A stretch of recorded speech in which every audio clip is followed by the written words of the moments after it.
If you want to just get into self-storage, the days of I can build a storage facility and people will just show up is over. Like, this is not, I mean, there's just a lot of saturation. There's a lot in there. So we get this call all the time, like, oh, I have this plot of land, God knows where. I'm going to put up 200 units. It's like, please make sure first you do a feasibility study. You talk to some local experts who, own facility. Call the competitor down the street. Again, they'll probably talk all about their facility. It's very easy. You can call them, go, how occupied are you? And they usually will tell you pretty quickly, in some ways. Public storage just started only a couple of years ago in third-party management. They used to do their stuff. A lot of these bigger companies are seeing it as an avenue to actually go purchase the facility down the line. Property management sometimes a lot of times it's like, hey, you're trying to run somebody else's business, you're trying to do the best job. And we've had a few scenarios where, hey, we're just crushing. I mean, I can just say on paper, we're crushing it, we're doing well, etc.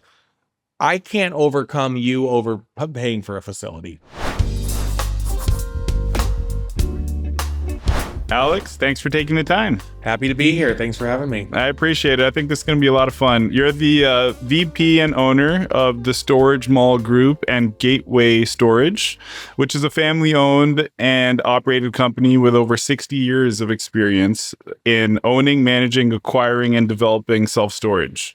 You guys have either owned, managed over 2 million square feet of self-storage in the Northeast, East, and the Midwest, roughly 12,000-ish units. And if I'm not mistaken, that spans 11 states.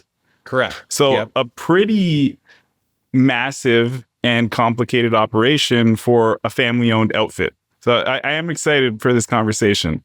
And on top of that, you also find time to be the vice president of the Missouri Self-Storage Association, and you sit on the board of the Illinois Self-Storage Association. I do a lot with storage units, yeah. It's a fun time in life. There's a lot of self-storage talk all the time here between family and friends and everybody else. So I think most people don't grow up wanting to become obsessed with self-storage. So I would love to hear how you grew up and your first exposure to the industry. Yeah, so ironically, I grew up with my father. Of course, he was an accountant by trade and he worked a corporate, W-2 job forever. And we really didn't have much exposure to even just rental properties in general or investment properties at that time.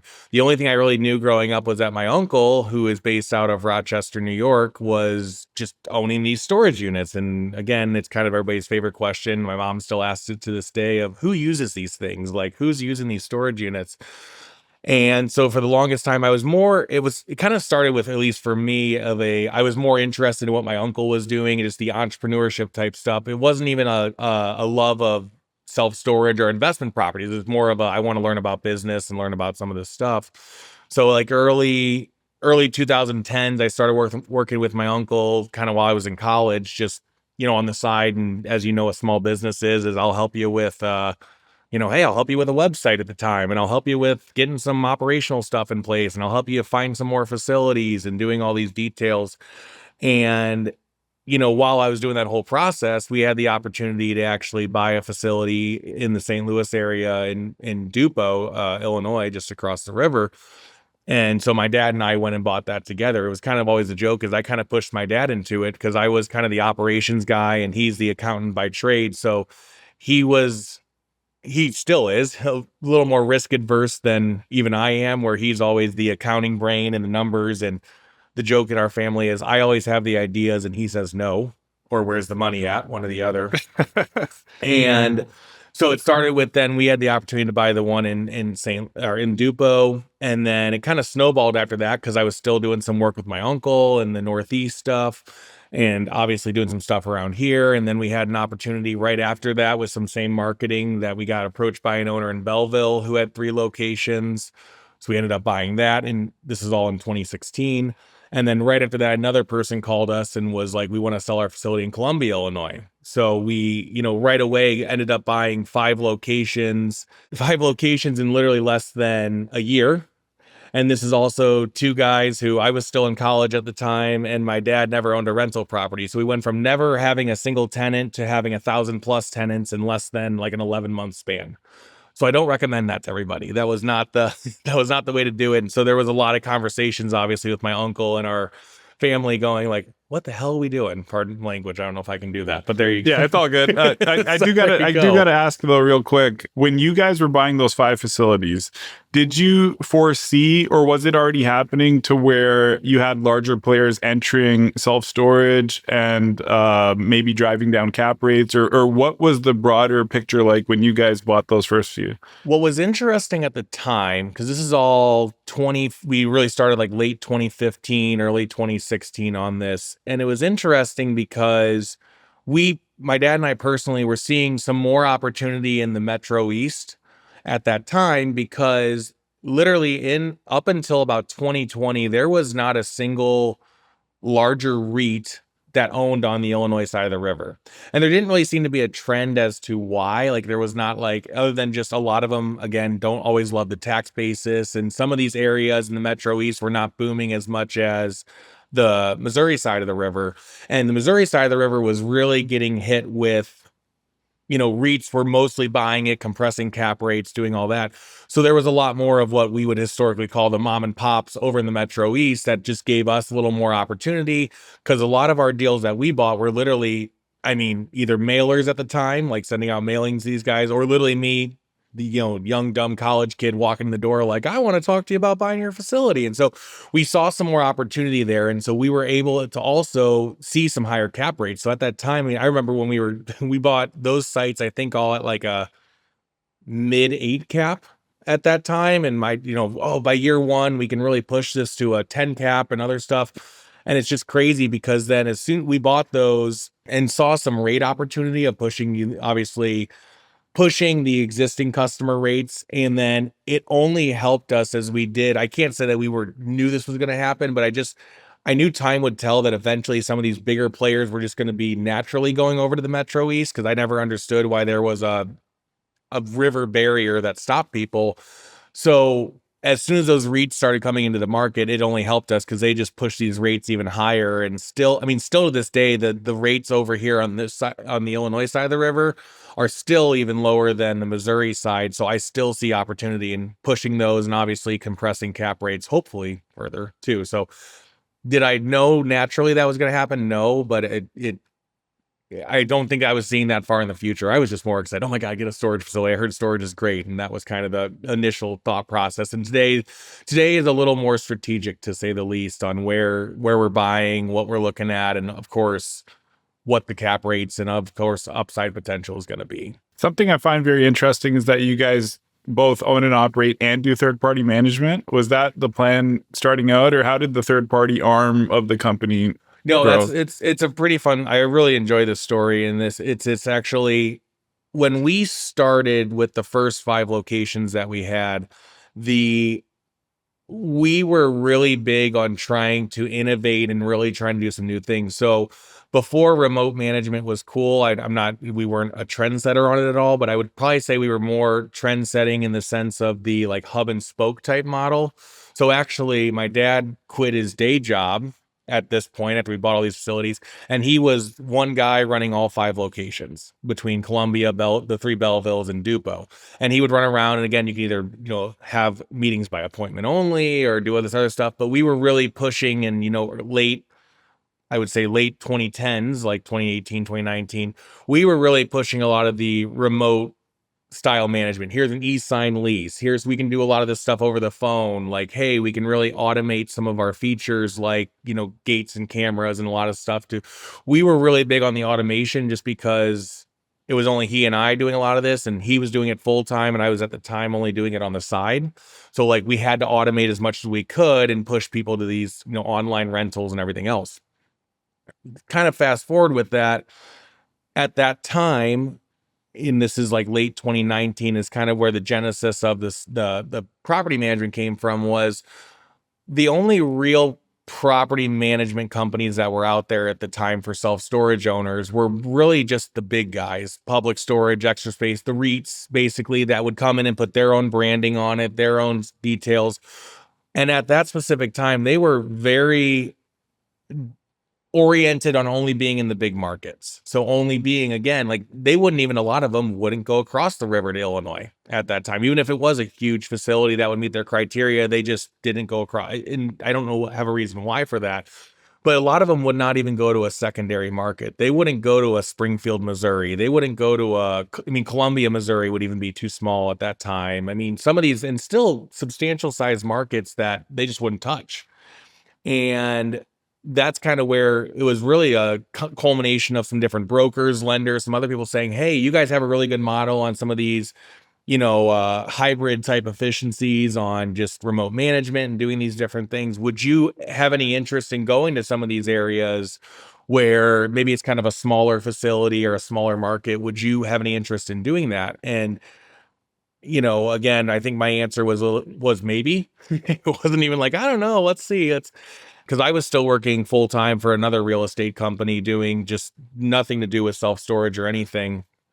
And we started doing I started talking to some different owners, and it kind of snowballed because there really was a need for it, where, these lenders and brokers made these intros like, hey, would you help this person? Would you help this? And it was funny because it was like 3 in a row of people that came to us like, would you do this? I said, well, I guess there's enough scale that I could even just go do this. I'll go help you with it. And this is literally right when COVID happened. I remember because we signed our first management contract on March 15th, and I thought, this is great. I'm going to go quit my job. This is awesome.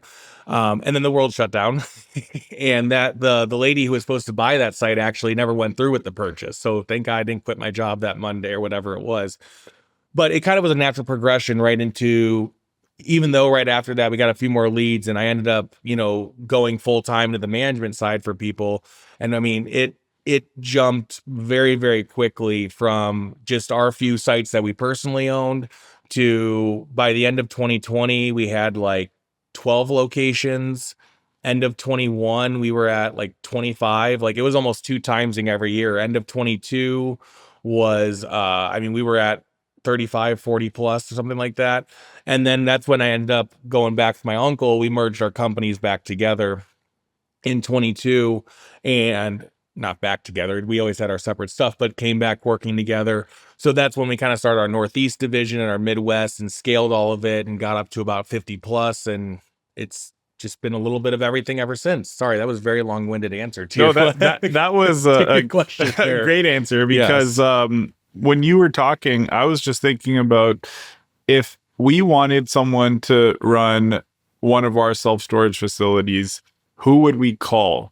And I can't think of anyone, and you don't have to name them, but I literally cannot think of anyone except for you guys that would manage a facility like one of the ones that we have. Do you have more competition today than when you started? It's kind of funny you say that, because this is literally, we just took on a new site in South County, just, south of St. Louis, for anybody outside the St. Louis area, and was talking to one of the tenants there who is a commercial tenant, had some larger space, runs a business there. And he literally almost said the same exact thing. He goes, I didn't even know you were a thing. I said, thank you. I think, I don't know how to respond. I don't know what the response is. But yeah, so there is, in today's market, it's gotten a little more competitive, that there is now a scale when it comes to what they call it in self-storage is third-party management. So, or property management, comparative to lot multifamily and other stuff. But third-party management's been funny because in the last 5 years, there's been a real ramp up of a lot of different companies, and you can do it from a lot of different levels. Is you can have, like, probably the highest tier would be the REITs, like a Public Storage, Extra Space, CubeSmart, any REIT out there right now, the bigger guys. Then there's kind of a step down of another group that's like I would call it still REIT level operators, but still private, private type operators. So like a Storage Mart's a big one out of Columbia. If they're private, but they compete very well with the REITs. There's a few other bigger names out there. So they would do third party? Yeah. So a lot of them have stepped into the third party space. So like, Public Storage just started only a couple of years ago in third-party management. They used to do their stuff. A lot of these bigger companies are seeing it as an avenue to actually go purchase the facility down the line. And some of them use them as what I would call like an entry point, for lack of a better word, is, hey, I'm going to go run your site for you, see if I like it for a couple of years. And if it runs well, a lot of times these larger groups will have like a right of first refusal or a contract that says after 3 years, we get the option to buy you. Or if you decide to sell over X number of time, we get the right to buy it first. And so a lot of them use it as like almost a test run in some cases. And a lot of these really big groups actually will do like bridge loan programs too. So when they are like a C of O or like a obviously new build facility, they'll actually do a bridge loan program and fund the facility and loan on it to actually help that owner with that lease up process too. So a lot of them are intertwined in that same regards. So there's kind of that far level, not far, but that's a normal level for some of these larger, bigger market facilities. And now it goes down to everywhere on the other end of it is there's just even call center companies that are basically they are property management groups, but they call them like remote property management. Is all they are is basically a remote call center type group that just answers the phone with that there. And it's great for smaller operators, smaller owners, they can call and do that. So I like to kind of pride ourselves. We're kind of the in between. Like we do have a lot of stores that are a little bit smaller and can run remote, and we have our own internal call center and other things. But then we also still have where we can still compete in a lot of these larger markets with some of these bigger guys and not have the same costs that are involved with that too. So we have some traditionally staffed stores with larger operators. So there's an in between there too. But yes, there are to kind of your initial question there. There's a lot of people that only think the people you can call are the big REITs and the big guys. And so that's where we really took on, hey, we'll go to some of these central Illinois markets and some of these mid-sized markets where they didn't even know that was a thing in the meantime here.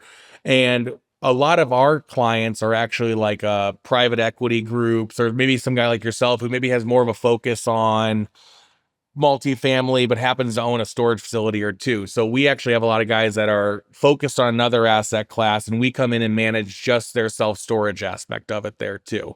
So that's where a lot of our partnerships have come in this time has been a lot of, again, like you said, I guess we're not very good at marketing because we don't market ourselves very well because a lot of it's just been word of mouth, and we've grown rapidly with that too. So glad I'm on the podcast here. Maybe that'll get the word out here. Yeah, no, that's amazing. And I really agree that you need to specialize. So like it makes a lot of sense to me that you might have some clients that are focused, they're in commercial real estate, but they're focused on something else, and they don't have the time or the expertise to run a self-storage property effectively. Well, it's even the key is, I think anybody can see this.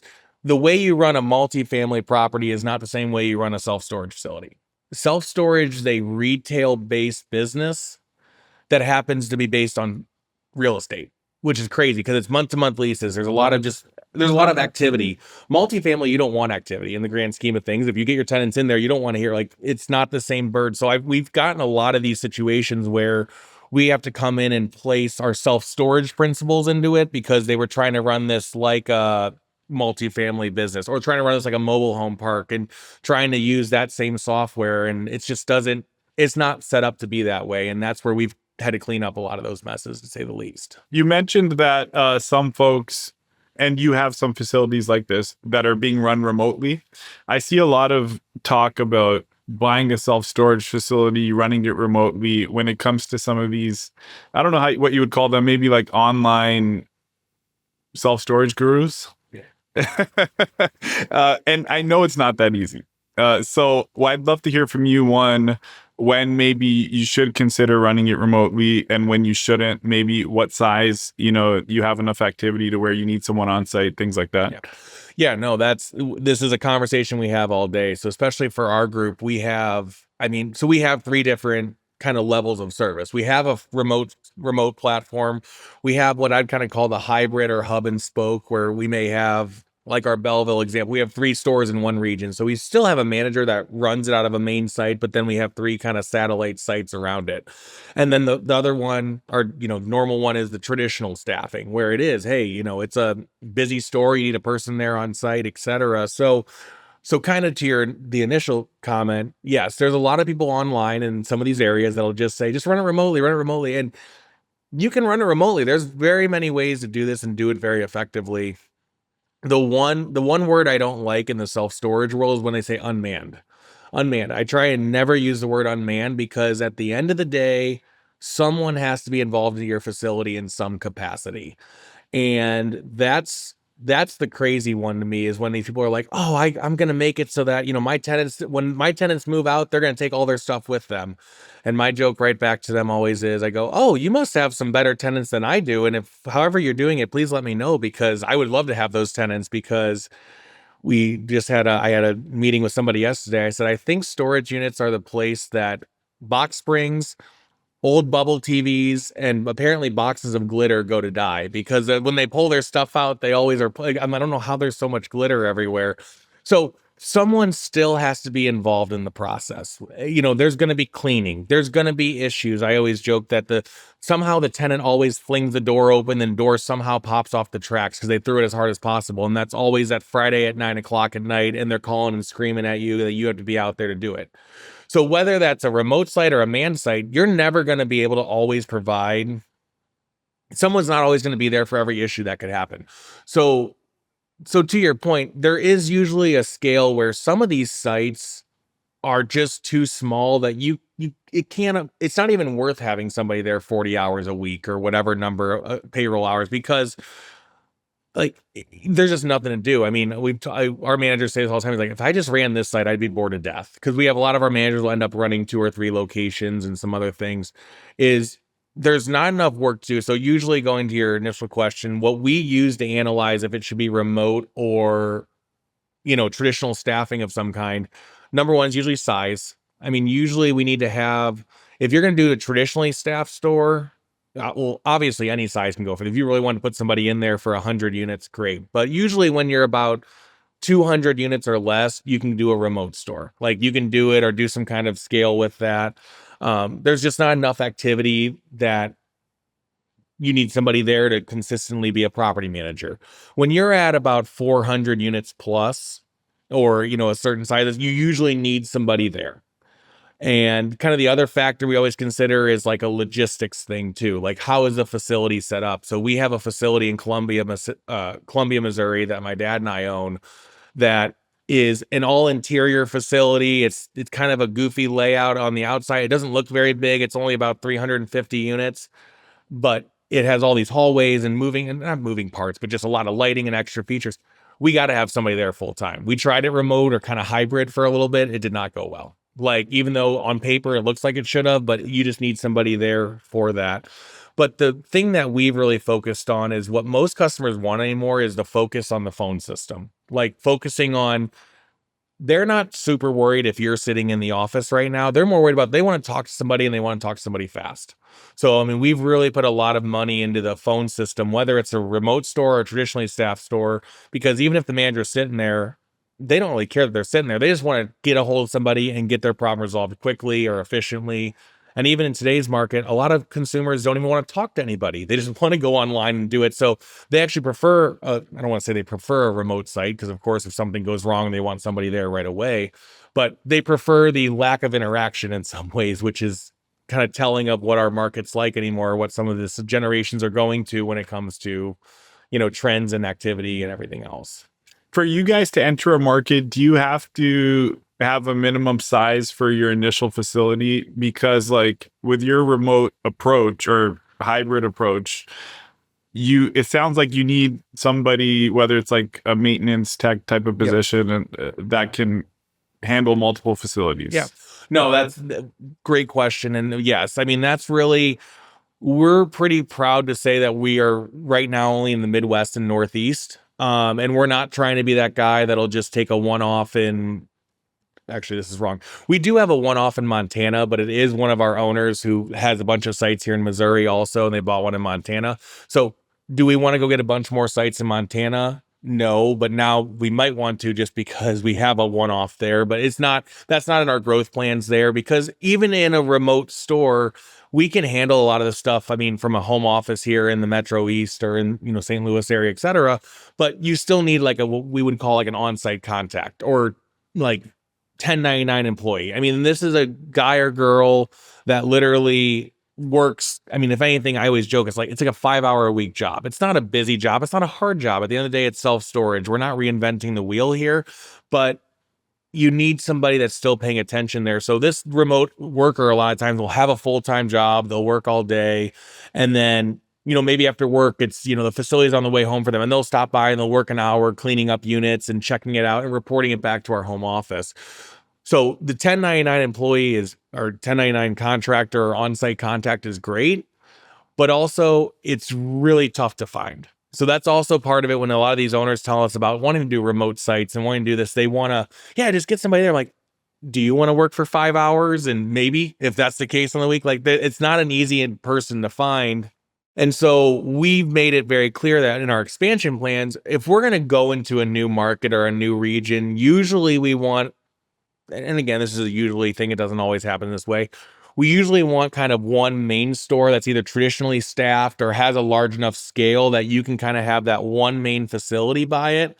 And then you can maybe add some smaller sites around it too, of maybe a couple hundred units here and there. So it's kind of for us is the further out you go, the probably more what I would call independent you want it to be or larger that it can be. But for somebody like if you own a facility in the St. Louis area and have a smaller facility, hey, it'd be pretty easy for us to piece it in because it's just, I think, in the, between the St. Louis and or area and Metro East and the counties surrounding, I think we have about 16 locations either owned or managed. It's pretty easy for us to piece in a smaller facility here.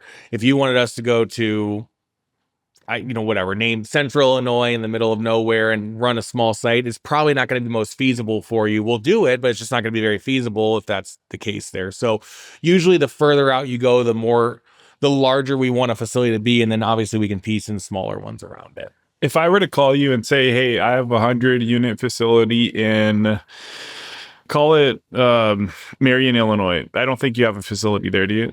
So that would be a good example of, like, we actually had a 4-property portfolio in Carbondale, not far from there. Okay. And the owner ended up selling those sites in 2023, 2024, whatever year. Now it's 25. Sorry, I'm thinking of the previous year.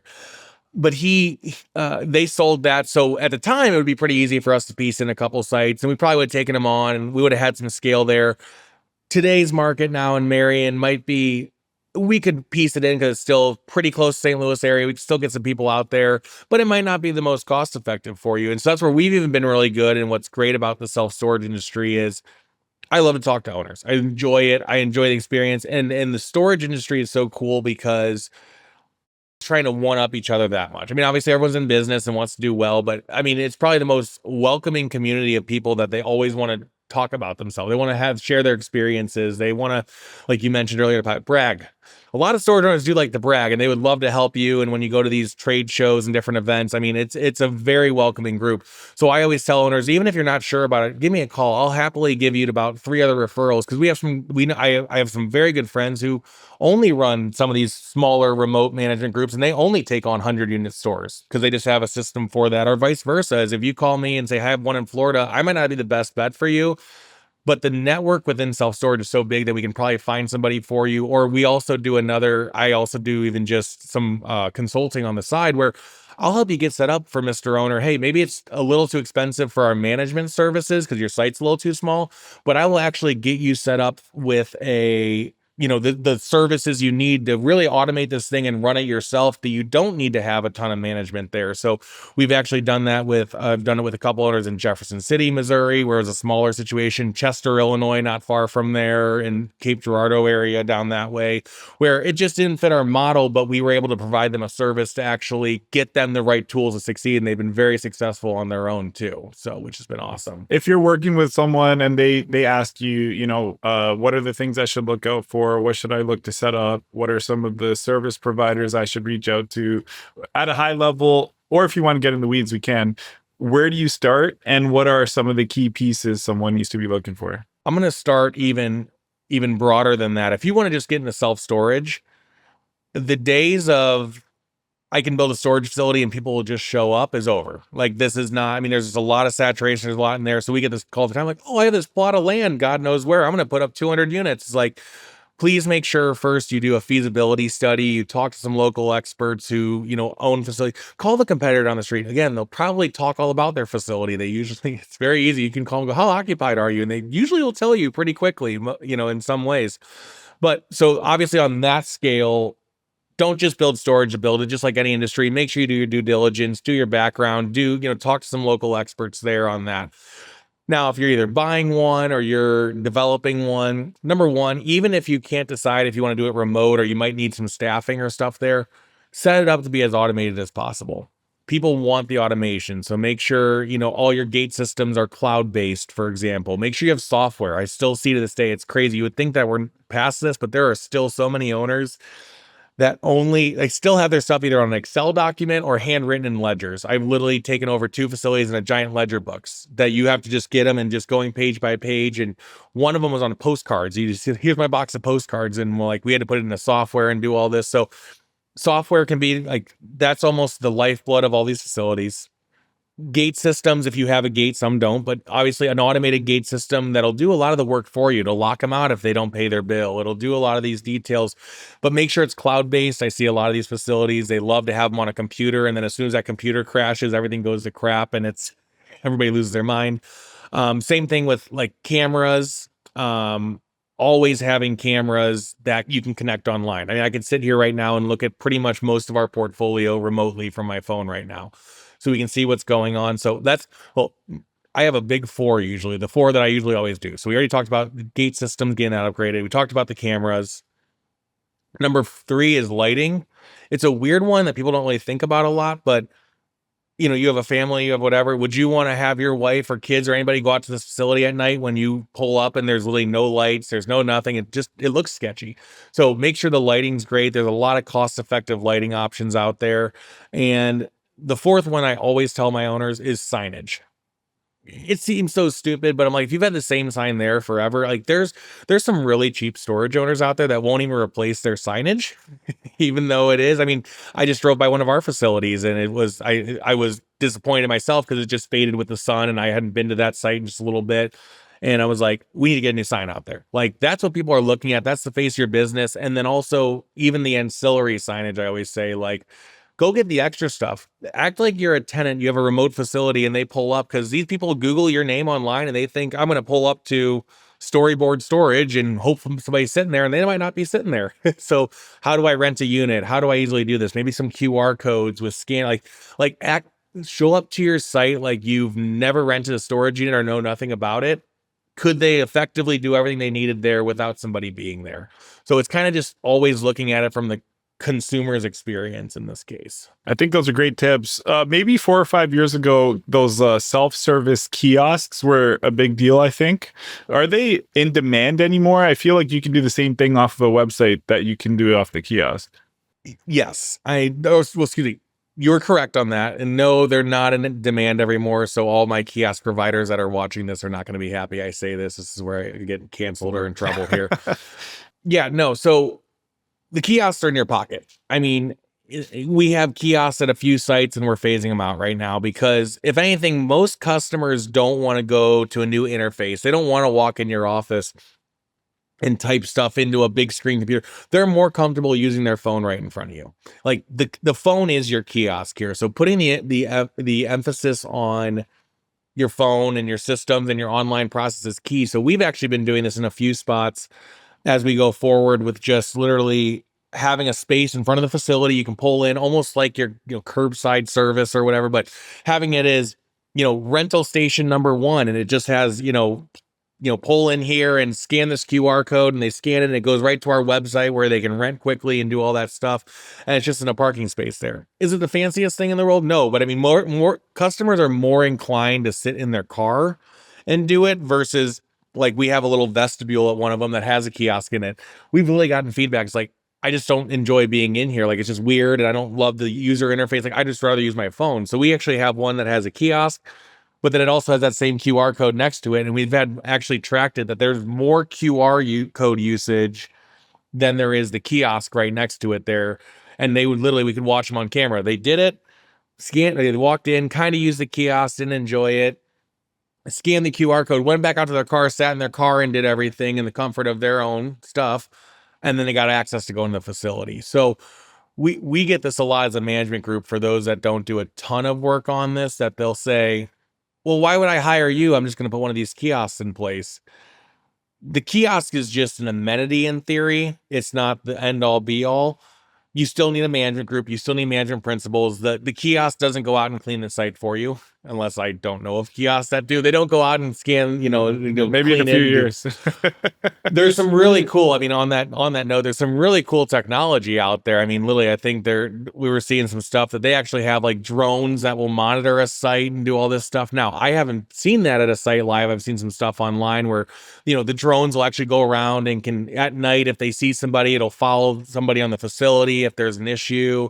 It can do site checks and other stuff. I mean, there's just a lot of cool gate technology. Like a lot of these don't even need a keypad anymore. You can just do Bluetooth open from your phone. There's obviously smart locks on units. Like the self-storage industry is primed for some more innovation, because it's always kind of been a joke, even like the smart locks. Like you wouldn't go to a hotel room and walk in and get a key and walk up and do like a manual key on that. Like, why is the storage industry still doing that? There's still gonna, I think there's still there's a lot of prime opportunities for technology to still be implemented into storage. But the key is also, I go the other route, is I love simple technology. I like simple technology that makes our lives easier and makes our customers' lives easier. It really sucks when you have all those smart locks, but then literally your whole facility is based off the internet. If your internet goes down, now we have a problem. So obviously technology is great, but balance that with, what do the customer actually want? Do they want a kiosk? I don't think so. They just want to be able to quickly pay and do it efficiently there. That's always the question we ask owners, is like, what are you trying to accomplish here? And if it's just making sure the customer experience is the best, then no, the kiosk is not going to conquer all your world's problems here. You probably need a management group and some other things there too. Sorry, we really winded through that one there. No, that was great. That was very helpful. I think another important piece to that is, at least in the multifamily space, a lot of the smart home technology, it's great, but it usually comes with a subscription, which Yep. impacts NOI, and that cost usually gets higher and higher and higher every year. I don't know if storage is the same or Well, not. I put it back to you. And do you see, even in like a multifamily, for example, some of it comes into like a demographics? Because do like some of these demographics and probably areas that you have multifamily, I assume some people are okay with paying those subscriptions, correct? And you can get that NOI back then. Yeah, it's we haven't implemented it at scale. We have some smart locks on, like, let's say common areas and things like that, but we didn't implement anything like that at scale for individual apartments because we didn't see the ROI. And then another, I guess it's just a concern I have. I don't know if it's necessarily a real concern, is I would hate for a company to sell us hundreds of thousands of dollars worth of equipment and then with a monthly subscription and then go out of business. So, because a lot of them are startups and things like that. Absolutely. And it's similar in storage, because what I've seen a lot of with like the smart locks, for example, or smart technologies, is like, I've seen a lot of owners, and I like this concept where it's like, we're just going to put it on like a building of our facility. Maybe we have 4 buildings, and we're going to do this as a upsale of, you can pay the extra and be in the smart building if you want the smart locks and you want the extra features. And so a lot of that, what I've heard the data back, or we've even gotten data on some of our facilities, we don't have a ton of locations set up specifically like that yet. It's hit or miss. So it's a lot of demographic based. Like some of like, hey, if you're okay with paying this much for a climate control unit, you're usually okay with paying a little more for a smart lock feature. Hey, if you're just looking for a basic non-climate drive up, they don't really care about having all the bells and whistles. And that's a lot of things. But the kind of the big thing that's been happening in the storage industry recently is like a value-based pricing, is what we call it. And similar to what I mean, again, they compare it to the hotels or the airlines or anything else, where you can have a premium hotel room or the premium seat on Delta or whatever airline you want to use here. So we've been doing that with like a best value, better, and best, or whatever name. I think it's like we have premium, good, best value, and standard, or something like that. We have been surprised because of all the rentals we have, it's like, I think it's like 60% plus chose the upgraded unit, of choosing like the best value, either middle tier or even the premium tier. And there's not a ton of difference in those, especially in storage. Some of these sites, depending, certain sites will have, but the difference is maybe, hey, the premium is just, it's closer to the gate. Hey, has cameras on it, or, right in the area where the cameras are on it. It could be as simple as, at some of the older sites, like this area is paved and that one's gravel. So you're getting a premium because you're getting a paved unit, a paved driveway in front of it, or extra light, it's all the things. So that's been kind of the next tier in storage, even beyond some of the smart technology or technology stuff, is, hey, what are you willing to pay? Like, what are you looking for when you rent a unit there? Do you want the extra features or not there? That's great. I've never seen that, and I think it's a brilliant idea. It makes a lot of sense. Do you guys also utilize dynamic pricing? Yep. So we have a full revenue management system that'll even integrate some of the, obviously the value-based pricing stuff. Then it will also dictate a lot of these big guys in these big markets. You have to have this where it'll actually dictate the street rates because it'll scrub all your competitors to see, hey, what is, what's the people down the street charging? I know some companies that do it on like a almost daily basis in theory. We're usually about like weekly to either bi-weekly in some of these smaller markets too on how often the street rates for new customers change. And we'll also change obviously based on our demand that, or excuse me, the supply that we have. So if we only have a couple left of a certain size, usually you'll see a little bit of a rate increase, or the increase on that unit. And then that same revenue management will also handle existing customer rent increases. So it'll also scrub that same data of how much is, a current customer, a new customer paying versus how much are you paying? And what's really that threshold of how much will they take before they move out? That's kind of always been the thing in storage is how much of a rent increase. Because if I give you a $10 increase, is that enough for you to go get a U-Haul and your whole family and everybody together come move your stuff out? Usually not. So obviously there's some pricing dynamics to see, hey, how much is that push to be able to, or what's the threshold for that? So like we've seen in our data, which is kind of interesting, of all the rent increases we would send out, we usually are seeing only about a 10% pushback. So if we send out 10 rent increases, we're really only seeing a, one tenant move out or claim they moved out for that. Some of it's also, hey, I got this rent increase. I forgot I had a storage unit. I'm going to go get my stuff out now. And there you go. And that was what triggered it. So, but yes, the revenue management is almost, especially in some of these larger markets like a St. Louis area or some of these regions, like you have to have that to be competitive with some of these bigger guys because that will really dictate your, of course, dynamic pricing, where it should land. It'll dictate your value-based pricing. It'll dictate what you should be charging because we see this a lot like a college market. We do a lot Columbia, Missouri. Right now, our rates are pretty low. When it gets into, obviously about a month from now or a month and a half from now, like end of March, our rates skyrocket. And that system will dictate that, says, hey, a year over year, because it actually will take your yearly data too.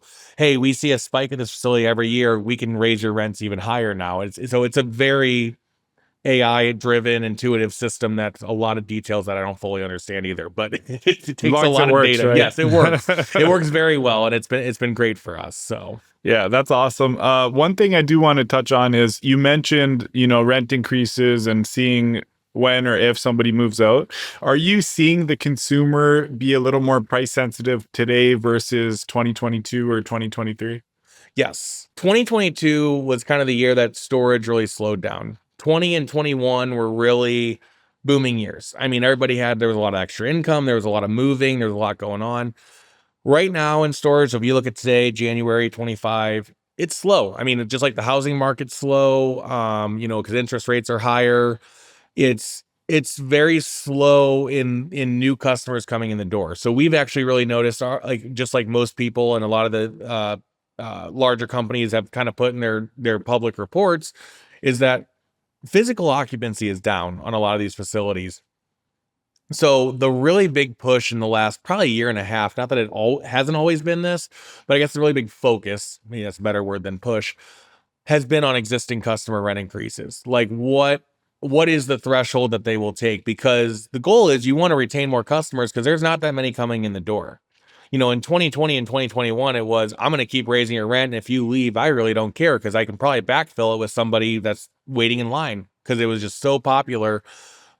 Right now, it's not the case. So you got to be, a lot of these companies, including ourselves, have to be cognizant on how much you're increasing these rates because, if a customer leaves, you might not have that unit re-rented for another few months afterwards. It's not, so you really have to look at, I mean, we've talked so much about this in regards to how much is enough to raise these customers that they will stay, because that's been really, really the big focus of these last couple of years. And I'm hoping, 2025, I know there'll probably be a question coming out of what we're going to look at. I'm hoping the housing market picks back up because that's a big chunk of the storage industry that's kind of been missing, is that what I would call a transitional type user. Like, hey, we need it for 6 months while we're in between houses and doing all this stuff.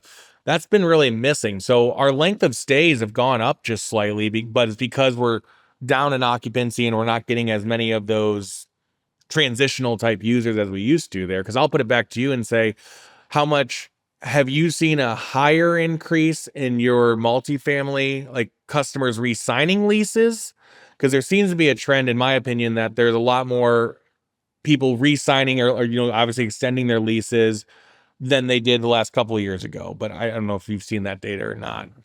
Our retention rates have been pretty strong.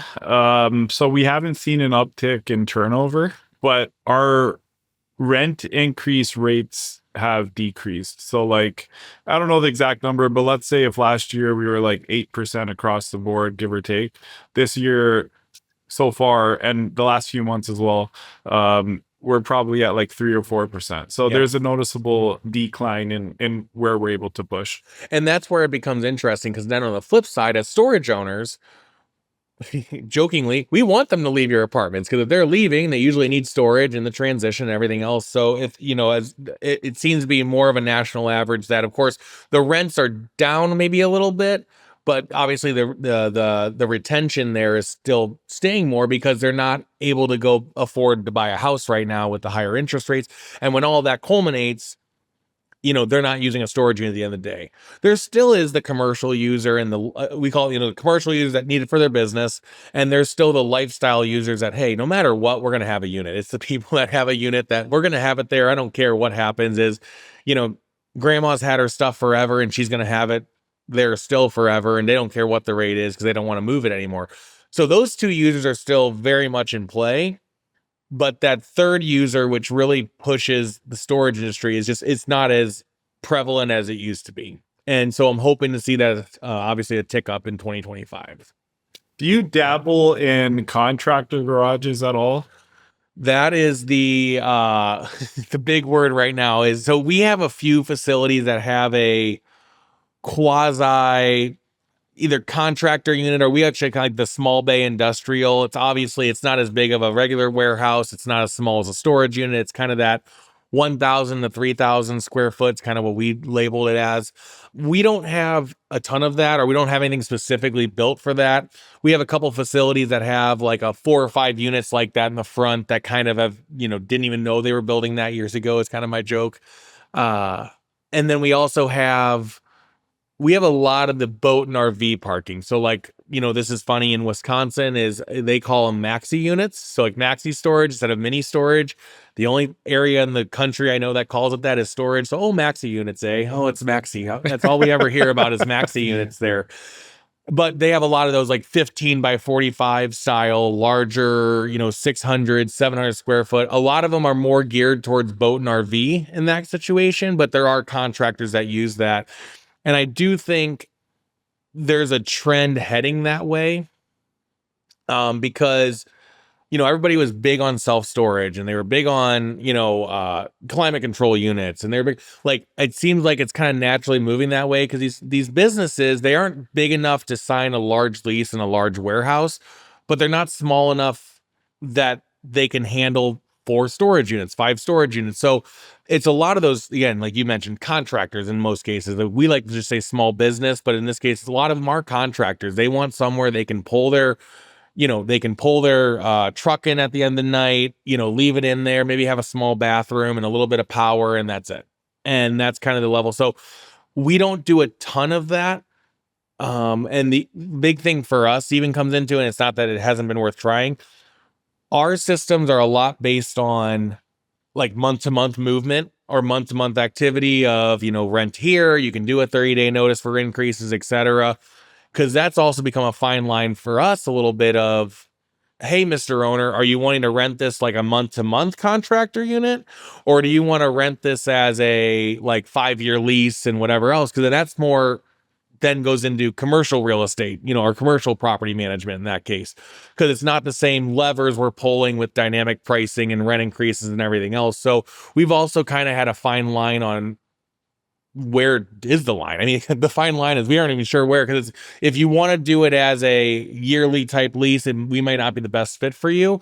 If you want to do it like a storage unit, which sounds great, but then also if that customer is paying $1,000 a month on a month-to-month lease and they move out, that's a big hit to some of these owners that have a small facility and stuff. So, you aren't locked in over time then with that either. So that makes a lot of sense. Just going back to acquisitions, because we talked a lot about operations. One, do you have a particular type of facility you target with your acquisitions? And then two, are there any obvious warning signs people should look for when they're looking at a facility? Yes. So the very good questions on that. I mean, what we're looking for today has very much changed over time, even since the beginning. So, we're looking for a little bit larger. I'd probably say, I mean, the minimum we're looking at anymore is at least 20,000 square feet, a couple hundred units, and even that 20,000 line, like that's small for us, but that more is, hey, if we have other ones like in the Metro East here or somewhere else where we can piece it in easily, great. The further we go out, the more independent, a little bit larger we'd want it, because as we go out a little further, we'd want to be able to have, either a manager there, or if we're going to run it remotely, have the systems to set that up and in that region. So usually a minimum of a couple hundred units. Square footage obviously depends. I have some that are smaller, larger on that.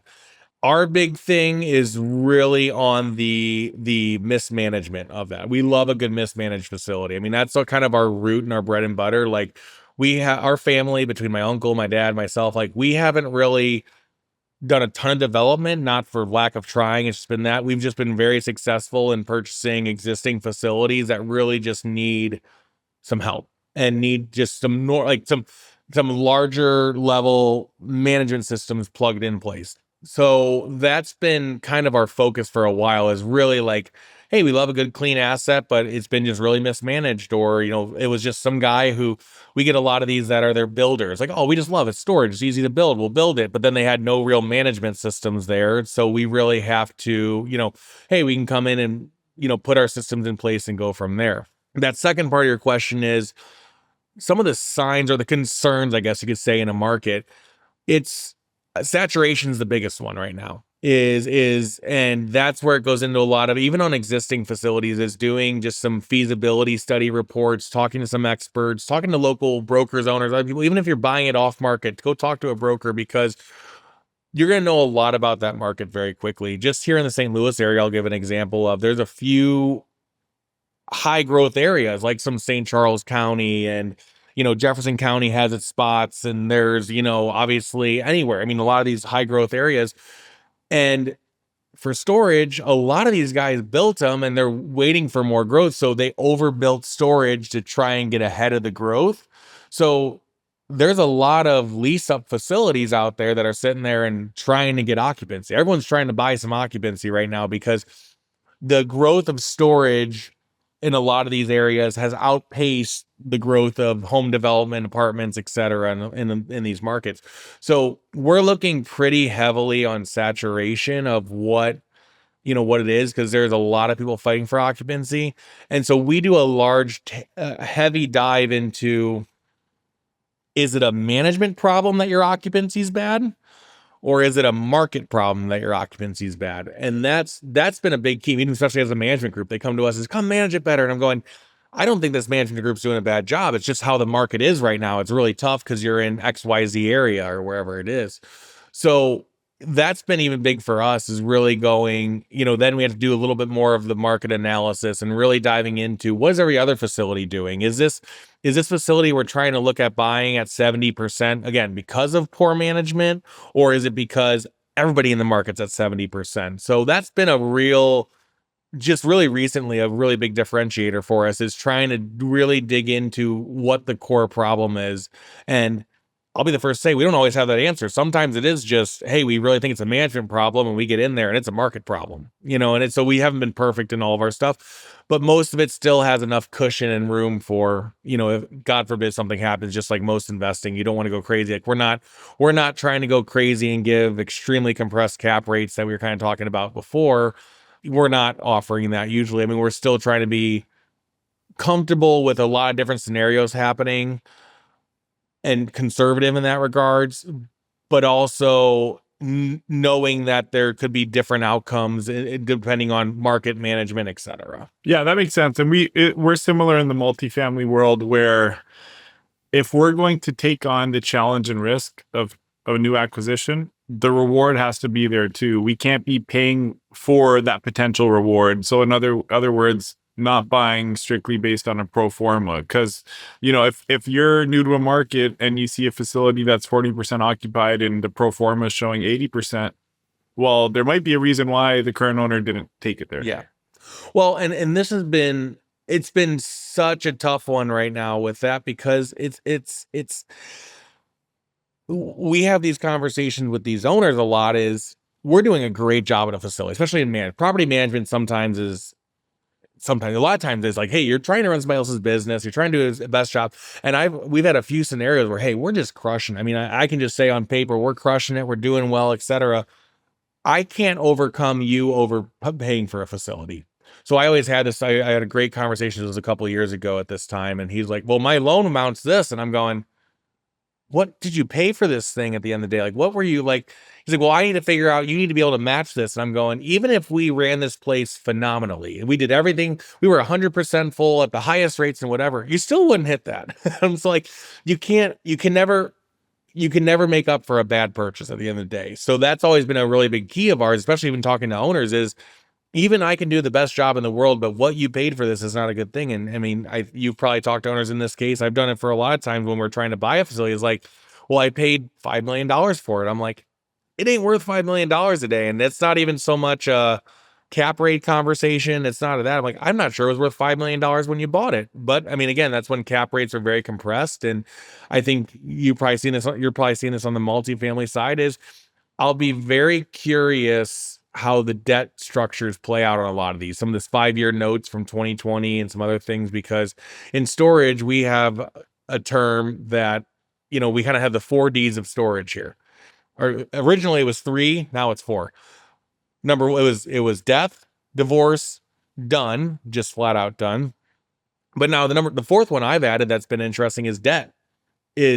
That's been a really big key factor for why people want to sell a site now anymore, is because, hey, their loan's due in, a month or two or a couple months or whatever. And their loan is back from 2020 when their interest rate's 3%. And now they got to go refinance and it's 7% or whatever number, 6, 7%, whatever. Their interest rate's doubling and they can't afford to now own this facility anymore. So I think you'll see a lot of opportunity coming up here of some people that really just need to need to sell because they got maybe a little bit of equity in it, but they don't have any cash flow anymore because it's going to get obliterated by debt service. So yeah, I agree. I think we'll see some of that in self-storage, multifamily, and of course other asset types as well. I do appreciate your time, Alex, and you've been very generous. We're running close to an hour here, so I'd like to wrap up. And the way we wrap up is with a hole-in-one. You've shared a lot already. The hole-in-one is your greatest piece of advice that you can share that someone can implement in either their life or business. Either one. Do you have anything left? It's a great. I knew this was coming. I already watched this. I know this. I still didn't plan anything, and I've taken an hour of talking about all these crazy facts here. The easiest one here is, for me, has always been, don't be afraid to take a risk here too. I see a lot of these owners, especially at least on the business side and some of this investment stuff, is don't. It's analysis paralysis. At the end of the day, is don't go crazy over analyzing this, because yes, you can analyze every scenario as much as possible, but just jump in and do it. I mean, that's what half this is you're going to learn more lessons by doing this at your facility, even if you're using property management. I mean, the property management group's still going to call you with different stuff. You're still going to have this. You're still going to learn more just running these sites versus, analyzing every scenario here. So eventually at some point you got to jump in. And once you get that first one, then you can obviously it's just going to usually click and usually go from there, unless you completely screwed it up there. So I guess I don't know if that's the greatest advice in the world, but there you go. So don't screw up is the advice of the day there. So there you go. I think that's great advice, and I appreciate you sharing. Where can listeners, viewers learn more about you and your group? Yeah, so the Storage Mall Management Group, you can visit storagemall.com. We're also do a lot on LinkedIn for that. So then me personally, same thing, LinkedIn, Alex Erbs. Email it's just alex@thestoragemall.com. Happy to email, talk with anybody. I'm also on other social media. I don't do much with it. I'm not crazy about it. Usually a lot of LinkedIn posts about new facilities about it. And yeah, that's pretty much it. Awesome. We'll be sure to link that. And thanks again for your time. Thanks, Raj. Appreciate it.